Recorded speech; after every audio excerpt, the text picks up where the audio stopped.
שמע שיר חדש I'd like to dedicate the shir today to this young man, Hashem Yinkom Damo, Ili Nishmas Moshe Shmuel ben David B'Tzalel Noll, a boy from a very, very, very special family here in Ramat Beit Shemesh, our neighbors, our friends for close to 30 years. Extraordinary family, ties to Chabad, ties to the great Rabbanim here in Beit Shemesh, Talmidei Chachamim, and to the wider community, role models. And this young man, in particular, was a great role model of those boys who joined the Haredi units of Tzahal. He was in the Netzach Yehuda Brigade, and he was killed Nebuch in a booby trap set for these soldiers who were clearing away terrorists. He was a Gibor, but most importantly, he was a Ben Torah, and he had the quality of Simcha. And that quality can never be taken away from us, despite his tragedy. His whole Metzius, or as you can see, his smile, if you can, here you go, was Misameach, his family and everybody around him. The Rabbi said in one of his sichos, a shocking thing. He said that sometimes he felt that Klal Yisrael could no longer wait for Mashiach because of the acute suffering we are undergoing.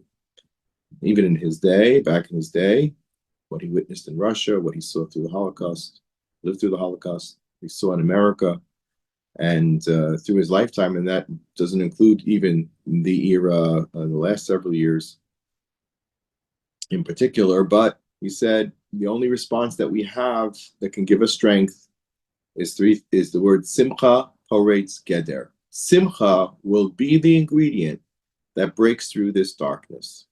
And therefore, I personally am taking on the goal that they put out in the Shiva house, where they're sitting Shiva, that you have a choice of mitzvahs to do in his memory. Well, I chose the mitzvah that I think represent him the most, is try to make somebody smile every day.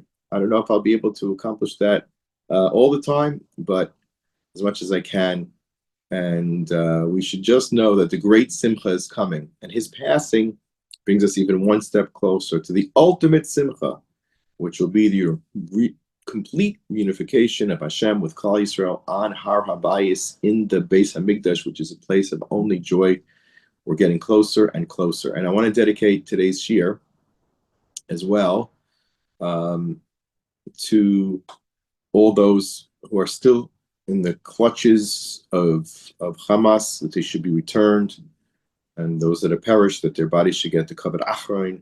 And these days, as we said last week, should transform into Simcha. Okay, so today we have a very, very important topic, and I think it's very contemporary as well. And it's something basic that we all need to know, although it's far from simple. I'll begin with a question. And of course, let's give you the context here. What is going on? What is happening in our world right now? Okay, as usual, our shir's purpose primarily is to take the limud yomi, what Klal Yisrael is learning at that particular moment in time, and look through that lens, the lens of Torah, and see what we can learn from there, gain from there, to help us understand and comprehend the times that we're in and the various mitzvahs that are therefore incumbent upon us. So Klal Yisrael every single day learns a portion of the Chumash, and as I said, the limit of Daf Yomi has become almost universal among those who treasure Torah. So that supplements, in a modern era fashion, a daily learning program for all of Klal Yisrael. And of course, there's the Moedim and the Yom Tovim that we experience at various times of years. We've just entered past the gateway of the 17th of Tammuz, which was yesterday. And therefore, we need to take a look at the events that are swirling around us. Number one issue of concern is what will be the end in Gaza? Here's this young man that fell in Gaza. Will we need to be there? What is the future? Will we kowtow to the pressures of the world? And even the immense pressure that's coming from America to make an accommodation with Hamas or not? In other words, will evil be uprooted from that cursed place, or will we still be battling it? As we say, when we battle Amalek, there's stages. The first stage is to weaken Amalek, but the eradication of Amalek, that is a far more challenging task. So what will it be? We're all wondering. We hear pronouncements coming out of America, the White House. Oh, the deal's imminent. But what deal will it be? And will it be a benefit for Klal Yisrael or a disaster? This we need to daven for. I think it's interesting to note that on the day that Netanyahu, Benjamin Netanyahu, Prime Minister, was invited to the White House this past week, the week before in Shavas B'Tammuz. In other words, Shavas B'Tammuz was yesterday, Sunday. He was there, and his primary meetings were Tuesday, Wednesday, and Thursday. Now, those days are days of great celebration in many camps of the Jewish people.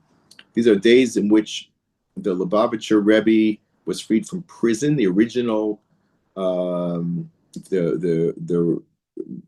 those are days of redemption. The Lubavitcher Rebbe's different ones were prisoned for their efforts to teach Torah under the Tsarist rule, later under the communist rule.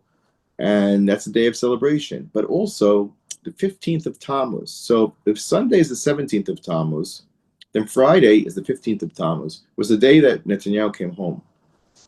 The 15th of Tammuz is a very interesting day because it's a day of davening in honor of the great tzaddik, that is buried in Rav Chaim ben Attar,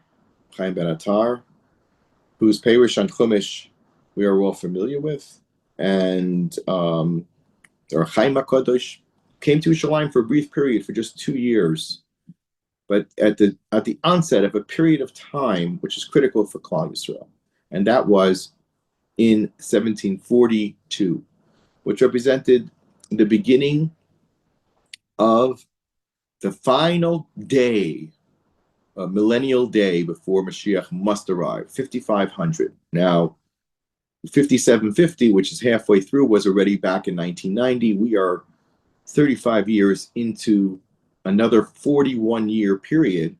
And for those, if we separate the years based on the idea that every hour of the millennium, if you divide it into 24 hours, is 41 and a third years, we are completing the early afternoon, the first section of the early afternoon, which is substantial. Mincha is here. We've already davened Mincha on the day of Friday, and we're passing through a transverse of time, which has the potential to flip into incredible Simcha and Moed, and we're really, really waiting for that. And we're looking to see if these 9 days that are in the future and the beginning of the 3-week period that we have started are really a sign of flipping over, that the Gilui Shechina is coming, and there shall be a complete transformation of the sadness and darkness of this era for celebration and Simcha with what? The eradication of evil to its core, and also the vindication of Klal Yisrael in its essence.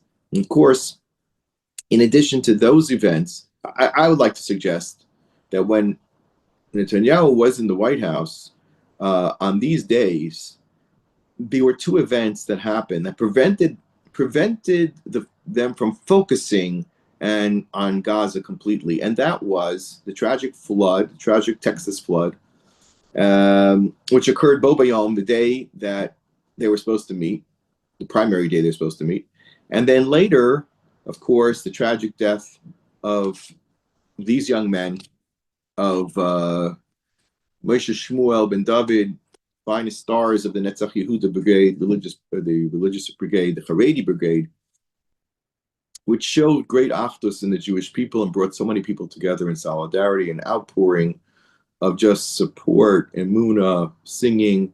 It was a funeral that I attended, which was unlike any other that I'd attended, and descriptions of the praises of this young man and his simple faith, his wonderful, wonderful simcha sanefesh, his resolve, his strength, his moral clarity, and his ability to reach and touch others. I think he's like a central point, almost like a national loss, but a loss that reminds us, that brings out in us the necessary feelings that will help us overcome petty differences, politics, and even anti-Semitism. Let me explain. There's another major thing that, in the context of Bilam and Balak's efforts to curse the Jewish people, those are not efforts from many, many generations ago. They are ongoing each and every day of the year. In fact, Chazal were ready to include Parshas Bilam, the Matovu Alecha Yaakov, and all of that, into the regular davening. But they said, well, it's going to lengthen the davening too long. And in looking at the fact that the main question of this immediate period has been, will we be able to remove evil and terrifying threats from the Jewish people that are coming from all sides and continue to come from Iran afresh, even after they're beating down? Now they're talking even more violently towards us. They've been hurt, militarily, physically, their ego, their pride, and that is something that they don't easily forego. So we need immense protection from Hashem at this time, especially not to allow evil to reestablish itself as a threat on our borders. And Israel's continuously battling the creeping arms of evil that seek to re-emerge from their holes that they've been beaten down to, whether it's in Lebanon, whether it's in Syria, or Gaza or Iran. So it's a major battle time. So the fact that the focus was taken away, and these two events, the Texas fire and then the loss here, served to highlight something very unique: the rallying point of good. Because in response to these two tragedies, there's been an outpouring of achdus and emunah and solidarity that is fathomable. And even if you follow the Texas tragedy, you will see that it was a faith-based camp there that was trying to teach good morals, at least good morals, to the Gentile world. And apparently, faith-based communities are there being the responders. In other words, that tragedy that happened to children, Nebuch, children swept away by waves, children in summer camps, small kids, it's unspeakable horror, brought out a response of solidarity and strength and faith.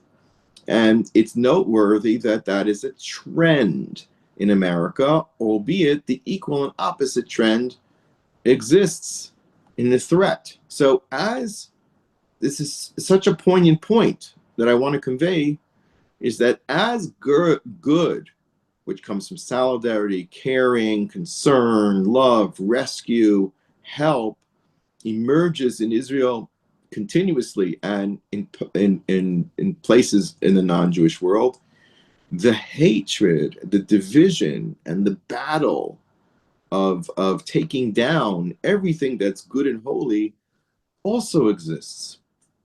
The current candidate for New York mayor, I look at him and say, this is unfortunately the political future of America as we know it, unless the tide completely turns.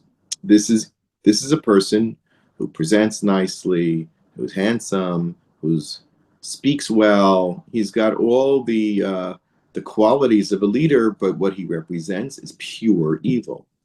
And what do you do? What are you going to do about that?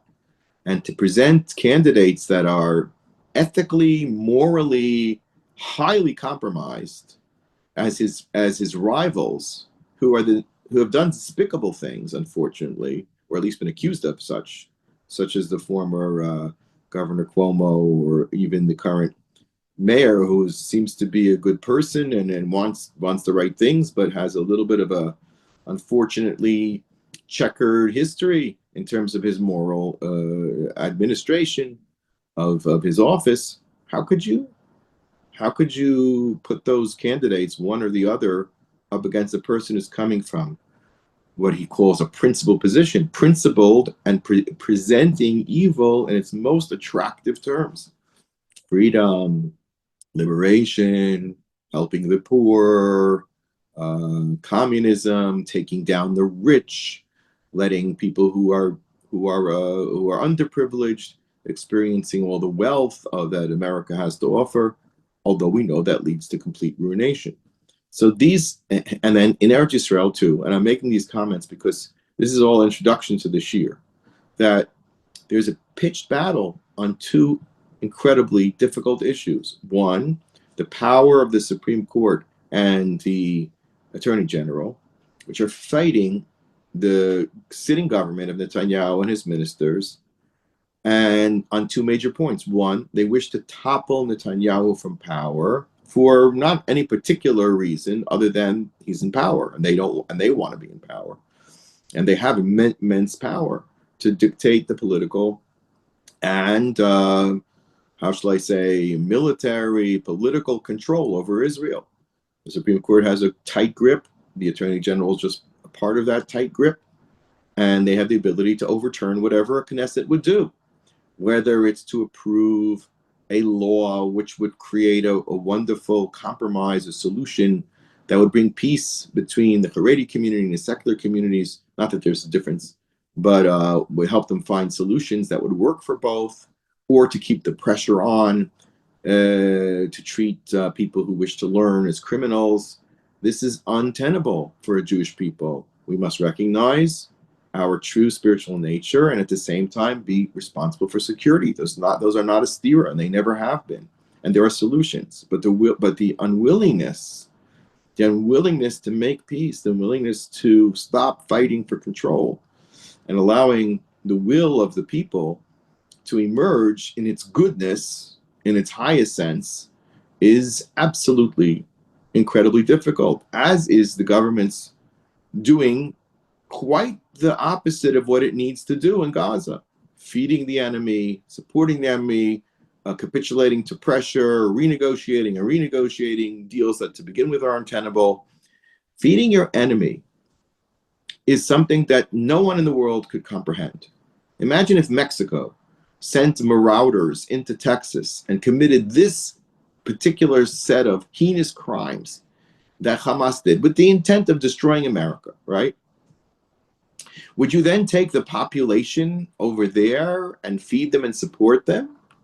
You'd make everybody leave, and you would obliterate that area. It's logical. And yet, the greatest injustice in the world, we are forced to feed and provide for our enemies who wish us only death, destruction, and suffering. It is mind-boggling. It is mind-boggling that we're dealing with it this way. It's reminiscent of what Rabbi Nachman said about how evil sustains itself in the world, that it's fed through a back channel. It's literally a personification of what Rabbi Nachman said in his teachings. He said, how is it that Hashem is mefarnes the people in the world who are most evil, his greatest contestants, his greatest critics, his greatest deniers?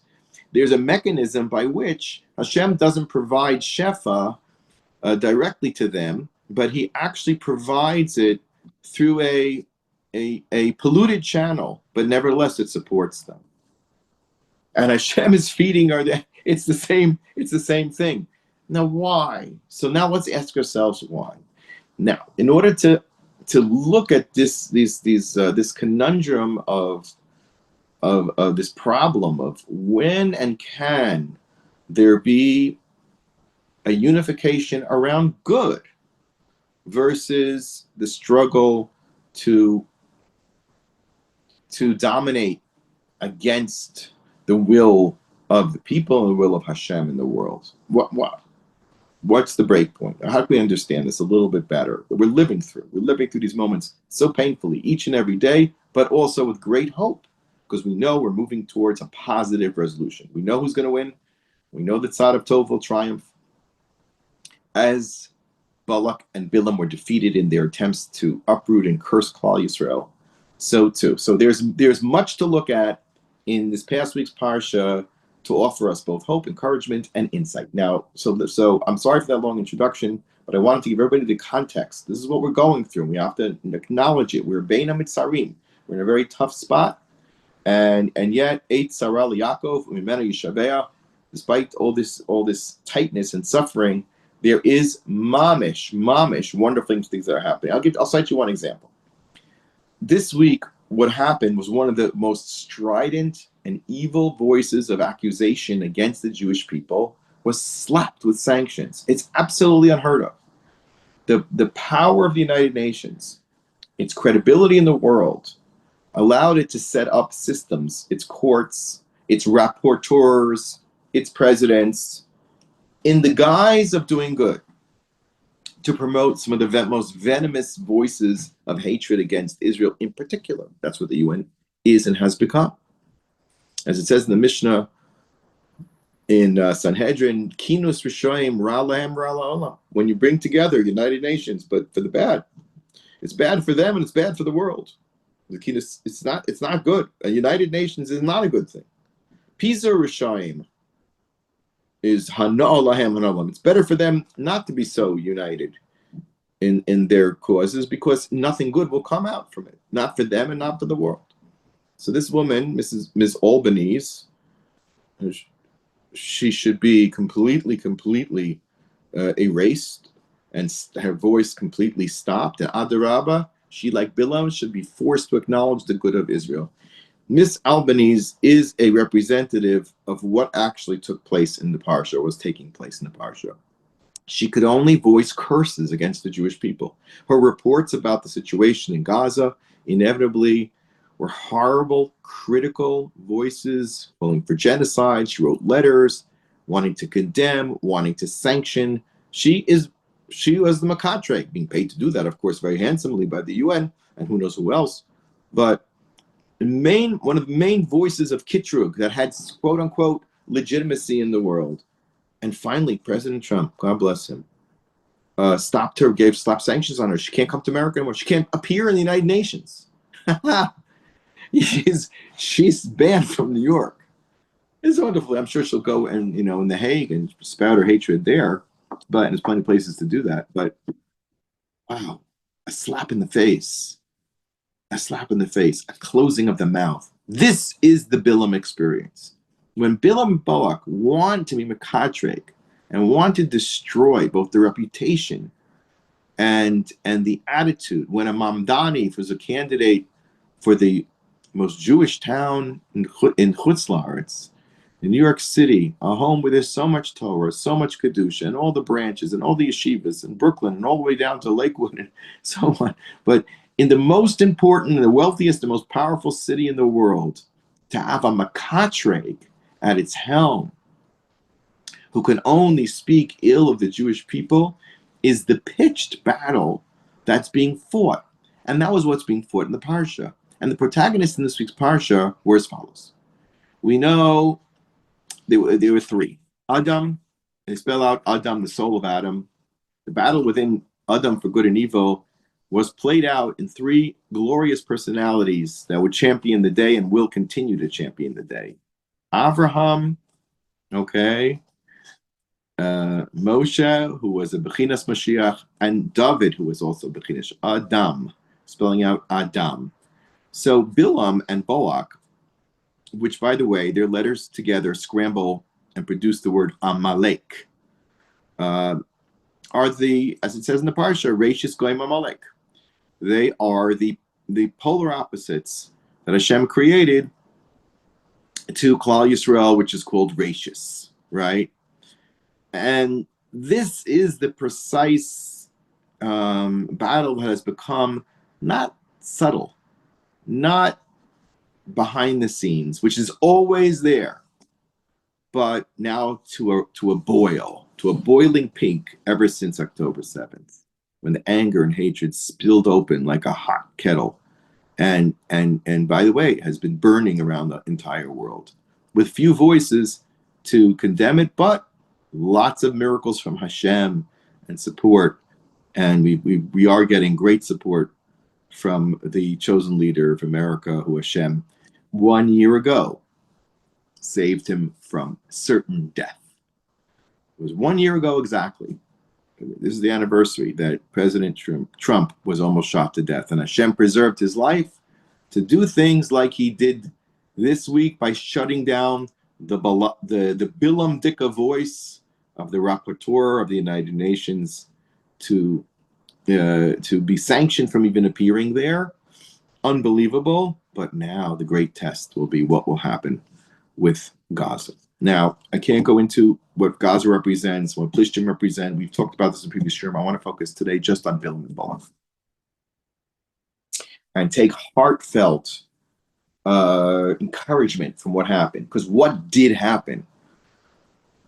What did happen was that Bilam, who Hashem created as a possible competitor to Moshe Rabbeinu himself, but also a contrast to those two personalities, to Avram and also to David. And of course, to Yaakov Avinu, who represents Yisrael or Klal Yisrael. Let me begin. We say in Pirkei Avos, in the final chapters, Kol sheyesh bo shlosha dvarim in Talmidav Shalom Avinu. If you want to be a Talmud of Avraham Avinu, who created the pathway back towards Hashem for the world that Noah could not complete, then you have to have three particular qualities. All right? Ayin Tova, Nefesh Shefela, and Ruach Nemucha. Ayin Tova means a good eye. You want good for people. You look for the good, and you seek the good. Bilam, on the contrast, was exactly opposite. As the Mishnah says, Shlosha, and if you have the other things, the opposites of these three traits, you will then be Mitalmida Shel Bilam HaRasha. Ask the Mishnah, what's going to be the end of the Talmidim of Avraham Avinu, which we are? He says, they will be richly rewarded. Lahanchalo Vayesh, we're rewarded to achieve worlds that are much more than physical worlds. Spiritual closeness with Hashem that's unparalleled, and that's coming. And and be filled with wealth and good fortune. That's our pathway. What happens to the Talmidim of Bilam HaRasha, including this Francoise Albany, whatever her name is, and every other voice of Kitrug that screams around the world nonstop and has always screamed around the world nonstop till the final redemption, is they are Yorshim Gehenim v'Yordim Leber Shachas. They have a Yerusha called Gehenim, and they go down to the pit. Now, usually Ber Shachas is the afterworld. So what does it mean, Yorshim Gehenim? That in this world they have Gehenim. They have no happiness, joy, and satisfaction in this world because they're consumed by their hatred. All they can do is try to knock down the Koach of Klal Yisrael. That's their purpose. And that's certainly not something that's going to work out too well, because Hashem always, B'chol dor v'dor omdim aleinu, v'chaloseinu v'akadosh baruch hu matzlim yodam. So it's not going to be very successful, just as Bilam was not going to be successful. So they get Gehenim in this world because their designs are foiled time and again. Think about Iran. Think about its proxies, what they've experienced in this last 2 years, the death and destruction that has been rained upon them from Hashem using the Israel as its Yad Makeh and other Yadayim also that came in. So it's a losing cause. Bilam is by definition a loser. His Bilam and Balak's attempts to rival and upend the Jewish people are doomed to failure from the very beginning. And that's what the Mishnah says, that he's the exact opposite of Avram, who is destined for success no matter what. Avram Avinu is Av Hamon Goyim. Abraham today, we speak about the Abraham Accords, is still, since time immemorial, the voice of goodness, brotherhood, love, joy, acceptance of God, gratitude to Hashem, and rejecting evil. Now, when I speak about good and evil, I'm going to paraphrase it in the language of the Mishnah. What is evil?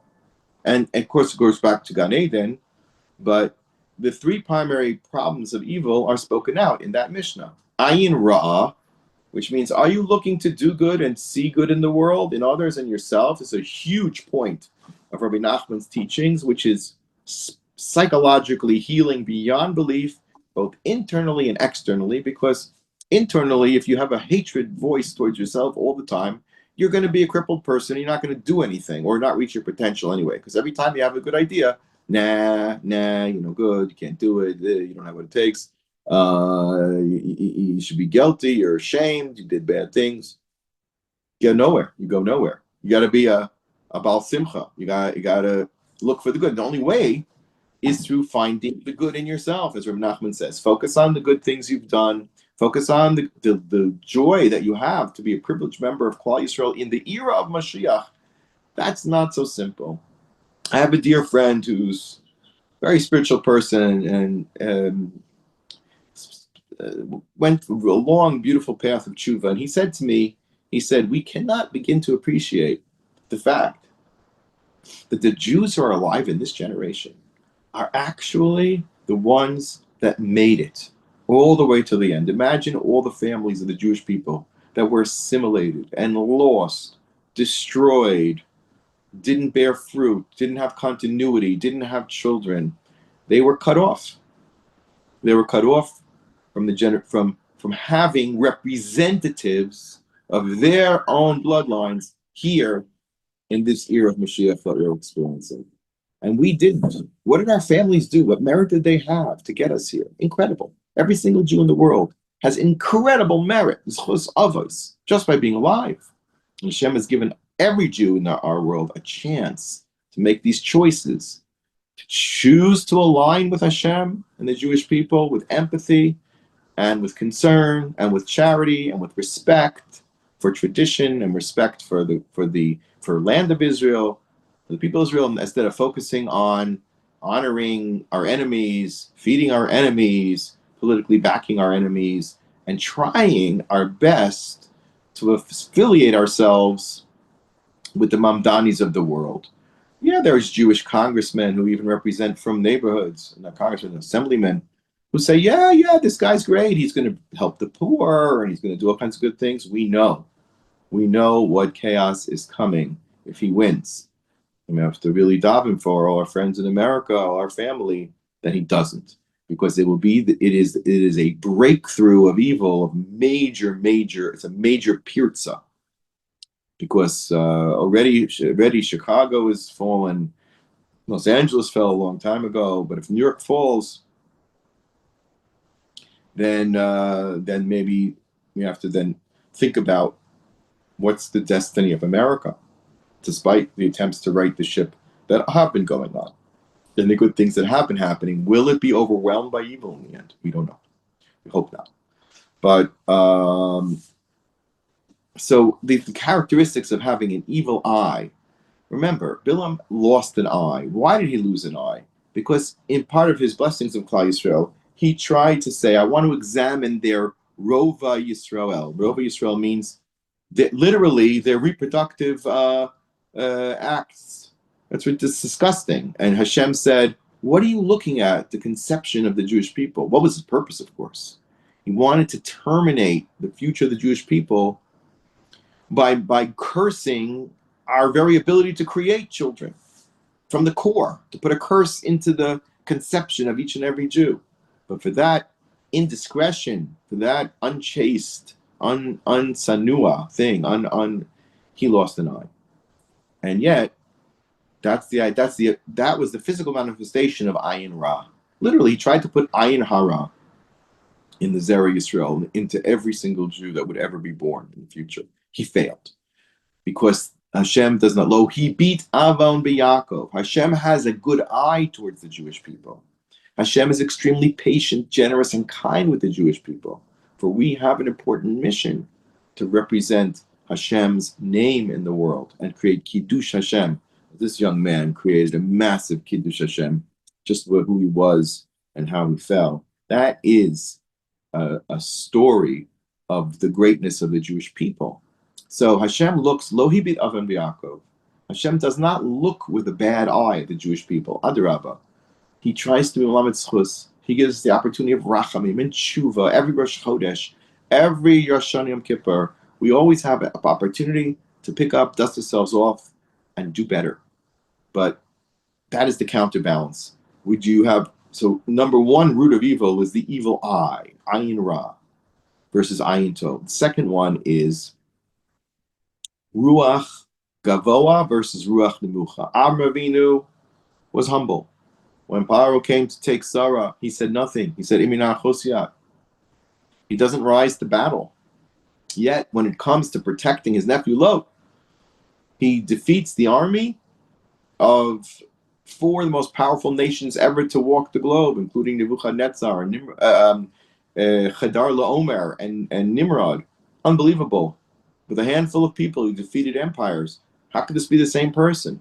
Because for himself, Avram was like this.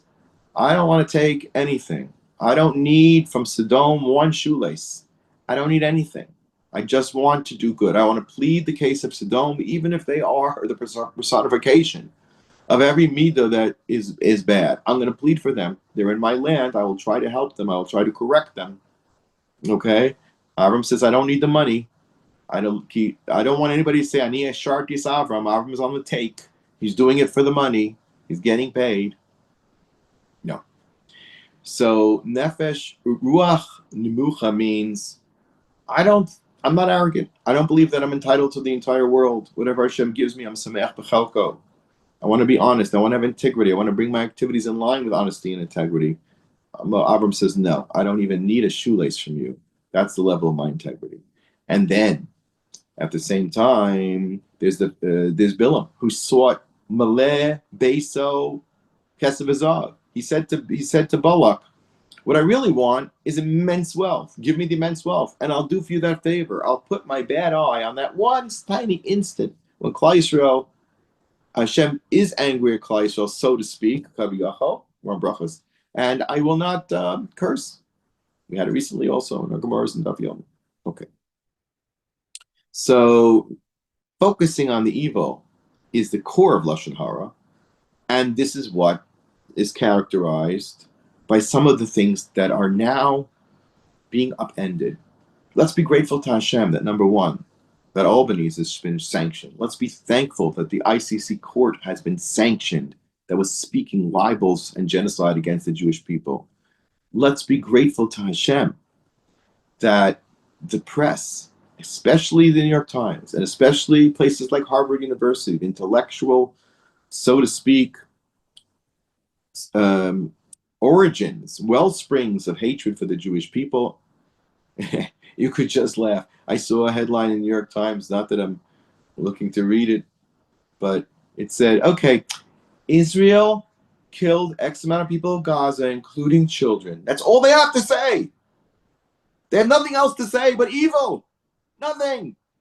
And have ever, never uttered a kind word or the righteousness of the Jewish cause in Eretz Yisrael and of Judaism in Central. The founders of the New York Times, including Arthur Och Salzberger, and I know this from Balabatim, from my shul on the Upper West Side, paid a false chaplain in Columbia University, one of the seats of hatred, to be present and make sure that if a Jewish chaplain, so to speak, got paid a salary from the New York Times founder to see if any Jews seem to be getting close to the religious community in Manhattan. There were certain rabbis and people are having ashpah on kids to make sure that they don't bring that Yiddishkeit to Columbia University. And I had one congregant, a very wonderful person, who said, I want to make Shabbatonim, I want to do Kiruv here. And this chaplain called him aside and said, we don't do this here at Columbia. And then he said to me, what's going on? Who are you? What are you? He said, I'm a quote-unquote chaplain. What's your job here?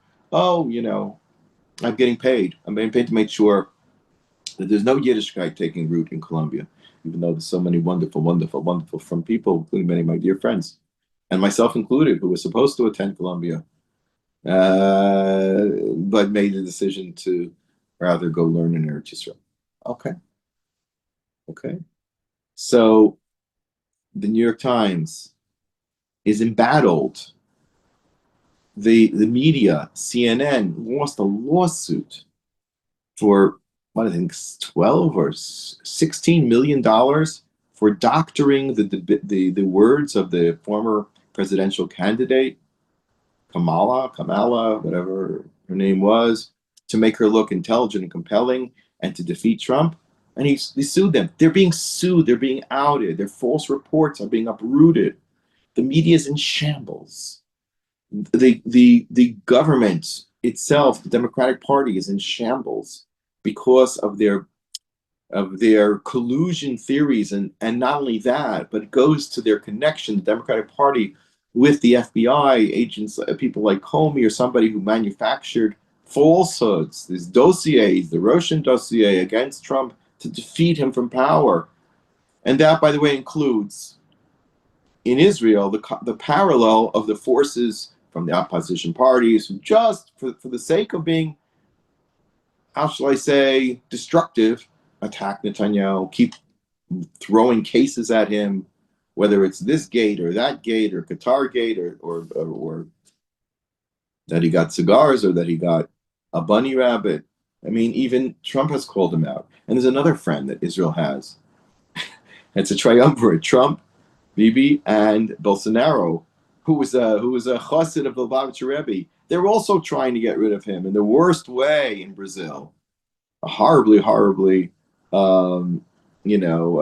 attack on a person who's bringing blessing and decency over there. And Trump called that all out too and threatened sanctions there. So see, he is speaking good.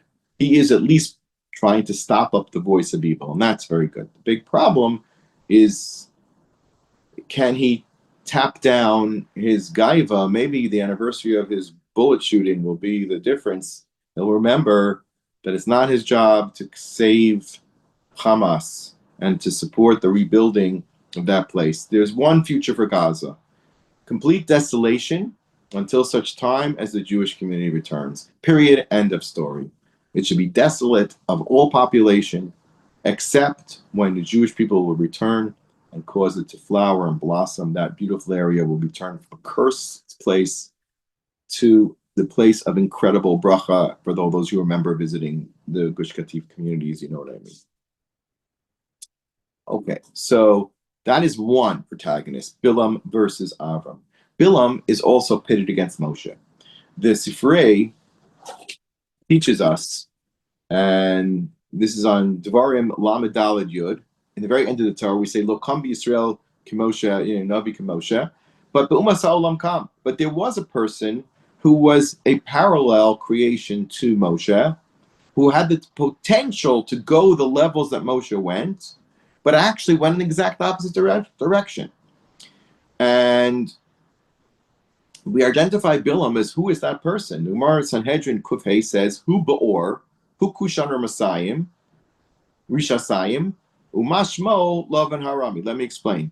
Bilam and Ba'or were the two figures. Bikesh Lavan Lakar Sakol, we say it to Seder. Lavan was the protagonist against Yaakov Avinu, and of course tries to prevent him from creating the 12 tribes, which are above the curse of Bilam, as we shall see.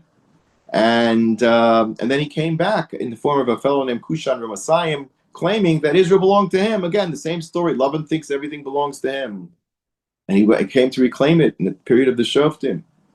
And that's really Bilam Harami. So he is the opposite personality also of not only Yaakov, but Moshe.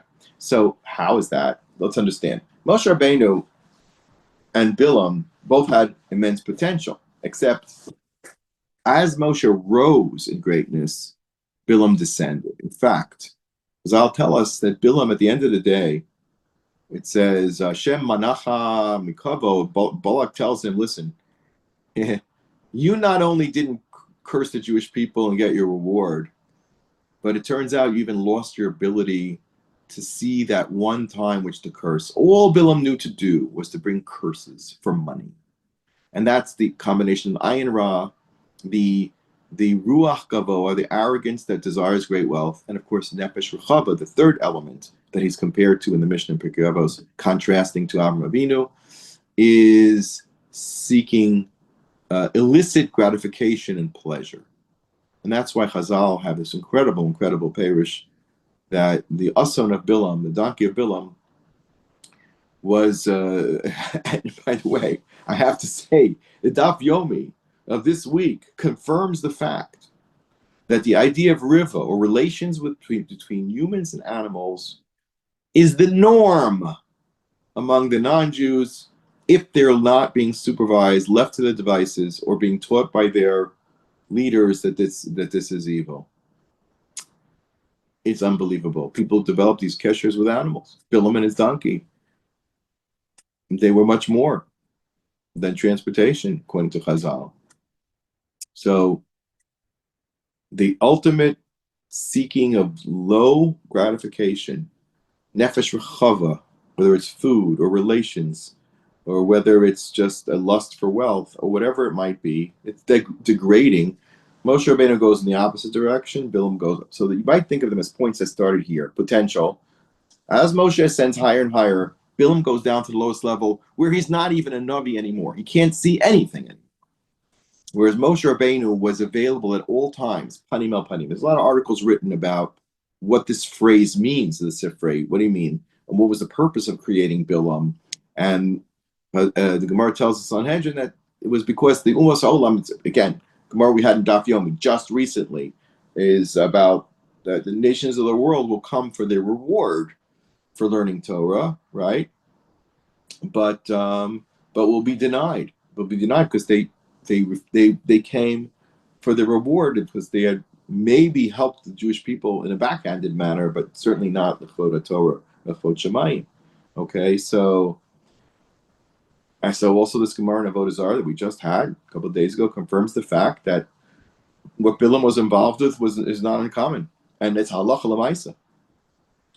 I don't want to mention it, but there is a very famous, very degraded film that came out of America a number of years ago. It was very famous, which made made reference to the fact, ironically, these people were all from Texas in this movie. The lowest forms of murder, adultery were common, including that perversion of being with animals. It's unbelievable. It was just, yeah, that's what it is. Bilam had a chance to raise the non-Jews of the world. But what Hashem, in his infinite wisdom and irony, said, I'm going to pull some good out of this desperate place anyway. I'm going to pull some good out of Bilam. I'm going to have him prophesy and speak the good. I will force him to do precisely the opposite of what he wants to do. His curses will be transformed into brachos. And by the way, his blessings were also blessings laden with curses inside, and we don't have time to go into that, but they were all reversed for the good. And Hashem will use the voices of the non-Jews to testify to the fact that Hashem has chosen Israel, and they deserve to praise us and praise Hashem, and they're going to be forced to do it, like it or not. Okay? That's the message of Bilam. Now, I just want to conclude a couple minutes about a little more detail about what Bilam's prophecy represents. So let's just recap. We have to be extremely grateful for how, on so many fronts, the eradication of evil to its core is going on, but with equal and opposite pushback for the condemnation of everything that is good. But the good news is that we're winning the war. Step by step by step, and quickly. This pitched battle is going on. And just like in the end, Bilam is forced to bless the Jewish people, so too the world will eventually, and perhaps pretty soon, and it's already turning, recognize the greatness of Hashem and the greatness of Klal Yisrael and support our return to Yerushalayim instead of fighting it to the Harbais without fighting with every fiber of their being. And this is a davar pashut. But just very quickly, Bilam's donkey stopped 3 times. One was in a sadeh, where it could go 2 directions. One was in a kerem, where it could only go in 1 direction. And one in a makom tsar, which was nowhere to go. So the Mefarshim say, the Midrashim say, that these are called shalosh regalim 3 times, but that is reminiscent of the 3 holidays, Pesach, Shavuos, and Sukkot, which represent our avos. So the first time was representing Avram Avinu. The Malach says, stop. You cannot curse all the children of Avram, only 2. The Shmuel and the children of Keturah later on, but not straight ahead, which is Yitzchak. Fine. So Bilam says, I can't attack from there. Fine. Let me find another weakness. Look at Yitzchak's children. Says the Malach to the donkey, to Bilam, you're now in a mishal of a kerem. Kerem is going to be only a wall, and then there's no other direction to go. There's only one way to curse, and that will be in the children of Yitzchak. There will be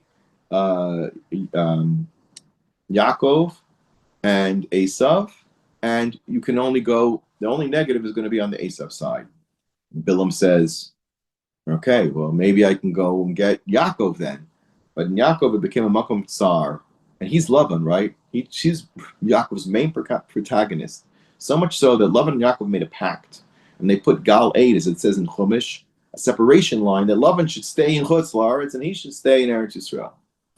And say Chazal that the wall was a stone wall, like the stones that divided them, called Gal 8, and that's what the donkey crushed the regel, again the foot of Bilam, onto the wall, and to show, hey, you Lavan, remember, you can't touch the children of Yitzchak. You're not Yitzchak, and you're not as good as the children of Yitzchak. And then when he goes to attack Yaakov himself, there's makom tsar, there's nowhere to go. He's stuck, as it were. And my son Akiva, who's a wonderful young man, God bless him, came up with a beautiful ha'ara, and he said, Bilam brought 7 altars, Rashi tells us, to negate the karbanos that are listed in Sefer Bereshis, by Avram Avinu 4, by Yitzchak 1, the Ayel, and by Yaakov 2. Okay, so that comes out to 7 altars, and each one he brought a par and an Ayel. He said, look, Hashem, Yaakov Avinu brought Yitzchak 1 ayel. I'm going to bring you a par and an ayel, a big bowl. Wow, much better. But Yaakov, he doesn't even discuss what happened to Yaakov, because he can't even touch Yaakov. So my son pointed out, it says Shalosh Regalim by Bilam. If you look in the karbanos of the Shalosh Regalim, of specifically about the first regal Pesach, it's a standard carbon. It's also brought in Rosh Chodesh. 2 bulls, 2, not 1, 2 bulls, right? 1 ayel, and 7 sheep. That Yaakov. So he says that's Avram was the 2, and it is connected the par, Yitzchak and the ayel, and Yaakov against the 7 sheep. Bilam doesn't try to bring sheep as a carbon. The sheep represent the souls of the Jewish people, the complete multitude. Every Jew that would ever exist came out of the flock of Lavan. That Yaakov protected them, and eventually they would be redeveloped into the souls of the Jewish people in Mitzrayim, and go through that refinement, and eventually stand in Torah. Can't touch Yaakov. And if you look at the Nebuah of Bilam, you will see that's exactly what Bilam's lesson is. Mi mana afar Yaakov Avinu. Well, first of all, he says, Matovu oholecha Yaakov mishkenosecha Yisroel. He doesn't talk about Avram. He says, Mirosh Shiurim Moreno, I tried to get Avram and Yitzchak, and maybe I could have gotten them a little bit, but Yaakov I can't touch. Matovu oholecha Yaakov mishkenos Yisrael. Your modesty, your honesty, right? Your integrity, your sanctity, everything that he's not, can't touch him. Lo hibit aven b'Yaakov. Hashem does not look with a bad eye towards Jewish people, because the Jewish people don't have a bad eye, and hopefully never a bad eye towards anybody else. And also, he says, Mimana for Yaakov. Yaakov does mitzvos, say Chazal, in the Midrash, quoted in Rashi, with even dirt. We can even take dirt and cover the blood of a fowl that's shechted. He says, the Jews, you can't touch them because they bring Hashem into the most simple things. And we bring, on the other hand, Tuma to the most simple things. And Bilam attacks the Jews in afterwards by sending those who are connected to Baal Peor and Avodah Zarah. That's about going to the bathroom, for goodness sakes, and making it Avodah Zarah. And in that way kills 24,000 Jews, mostly from the tribe of Shimon. Because right after this episode, he says, go, bring the daughters, bring Znus, bring the opposite of Aholecha Yaakov. Let's bring the Jewish men into the Ohel of Midian and Moab. Can't go into it. But there's a very strong connection between Moab and Plishtim that we're seeing played out today in the modern day Gazaniks who live in the land of the Plishtim. But that's for another time. The Nevuah of Bilam, therefore, constantly references Yaakov because Yaakov is the untouchable, pure, and holy Jewish people that are a benefit to the world and will never, therefore, be allowed to be destroyed. Because the world hinges on our coming through, on our generating our Ayin Tova, our Ruach Nemufa, and our Nefesh Ketzara, and our, with humility, with kindness, with not wanton pursuits of desires, but with seeking spirituality and Torah and help and chesed and so on. The last point is, so my son pointed out, look at the holiday, carbon of the holidays. It's the par and aisle, same as what Bilam brought, but no kvasim in Bilam's world, only in regel, because that represents Yaakov, and Yaakov was untouchable. I'll add, perhaps, that there's two parim on the carbon of Rosh Chodesh, which is also called a regel, a moed, and why not just 1 and 1, equal to Bilam? So I've thought perhaps there's two to show that no, we are going beyond what Bilam saw. A par generally represents the nations of the world, and the ayil represents Yitzhak, the father of Yaakov, who built his 12 Shvatim. No, we're going to take it on double. We're going to have the responsibility of the world on our shoulders. Like on Sukkot, we bring 70 parim, but on Pesach and on Shavuos, we bring two, one for ourselves and one for the rest of the world, which will eventually come around to sing our praises. And finally, perhaps the most important thing of all, but this will end. Bilam saw the future redemption through Mashiach. The Rambam quotes that the verses that came out of Bilam's mouth predict two messiahs. Who were the two messiahs? Not Mashiach ben Yosef, Mashiach ben David, as in the Zohar Kabbalah circles, but rather David and Ben David. As to say that in the era of David and Shlomo, we tasted Mashiach. And we're going to elaborate on this in great detail, perhaps closer to Tisha B'Av. We tasted Mashiach. The era of David and Shlomo was a preview of Mashiach, and that's what it says. It says, Darach Kochav Miyakov, a star shot forth out of Yaakov. That's a reference to David HaMelech. The Kam Shev B'Yehuda is the eventual Melech HaMashiach, which will be only a descendant of David HaMelech. So Bilam's dual prophecy, and it's explained by the Rambam in Hilchos Malachim, goes through the text of Bilam, which we cannot do more today, but how he saw short-term, the messianic era of David and Shlomo, but even all the way to the end of time, to our era, the era of Mitzvah, where we return to Eretz Yisrael, and we're in the throes of the unfortunately, the birth pangs of Mashiach, but everybody knows that a birth pang will lead to a massive mazel tov. So don't be concerned as much by all these voices against us. They eventually will turn in our favor, and they're a necessary step that we will survive, just as we survived the attempts of Bilam as we began and entered our way towards Eretz Yisrael. Have a good week. We should And thank you for listening. Rabbi? Yeah. The only thing that troubled me you said the clothes were reversed to brachas, and I remember learning that they did not endure. Only one managed to maintain its. That's not true.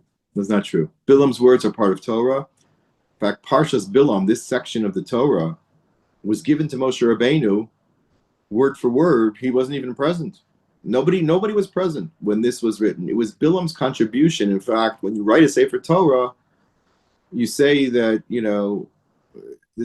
it has a different status than the rest of Torah because it was contributed from the nations of the world. They too will make their contribution, and the blessings will be niskayim. We don't have time to talk about it now, but you can connect with me afterwards, and you can show me what source you're referring to. But this is Torah; it's eternal. And Hashem wanted to show that even from the depths of depravity, which is what Bilam represents, utter evil will also be joining in the good, Asid Lava, which is a very, very encouraging thing. All these people will eventually turn around and join our voices. They will learn the error of their ways and love of the Jewish people and love of Eretz Yisrael will come as long as we do it, as long as we have internally the koach to love each other and to love Eretz Yisrael, to love Torah mitzvos, and not compete with each other and have a bad eye on each other and detest, the growth of Torah and spirituality. The Am Yisrael is heading in that direction. Those who are trying to prevent it are losing and will continue to lose. Be'ez Hashem, just like Iran, just like Hezbollah, just like Nasrallah, they'll suffer the same thing. Be'ez Hashem. Okay? Gotta stop here. All the best. Call me if you wish. Okay, bye-bye. Thank you.